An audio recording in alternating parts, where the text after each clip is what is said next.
Рајан Гигс е поставен за помошник на новиот тренер на Манчестер Юнайтед Дейвид Мојс, но истовремено ќе биде и играч. Гигс во март го продолжи договорот со тимот од Олд Трафорд за уште една година, но следната сезона ќе има двојна улога. Не е тајна дека на ова гледам како прв чекор во она што сакам да го работам во иднина, изјави Гигс. Новиот менаџер Мојс е среќен што во стручниот штаб ќе го има Гигс. Мило ми е што Рајан ја прифати понудата. Тоа е пример и инспирација за сите и сигурен сум дека останатите ќе имаат корист од новата улога на Рајан, изјави Мојс. Юнайтед планира да во стручниот штаб да го вклучи поранешниот играч Фил Невил, откако од клубот се замена Рене Мулестин.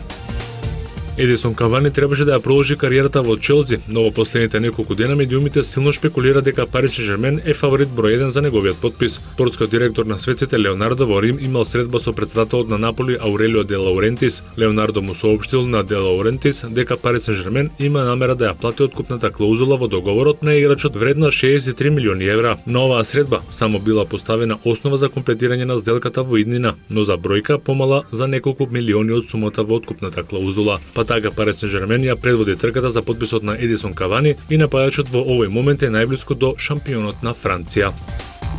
Француската фудбалска федерација ја продолжи суспензијата на Леонардо од 9 на 13 месеци поради туркање на судијата. Францускиот шампион, кој исто така е казнет со одземање на 3 бода, се жалеше на првобитната одлука на фудбалскиот сојуз на Франција, но жалбата е одбиена. Според ова Леонардо е суспендиран до 30 јуни 2014 година, а суспензијата се однесува на сите официјални функции. Телевизиската снимка покажа дека бразилецот со левото рамо го удри судијата Александро Кастро во тунелот по ремето на Пари Сен-Жермен со Валенсиенс.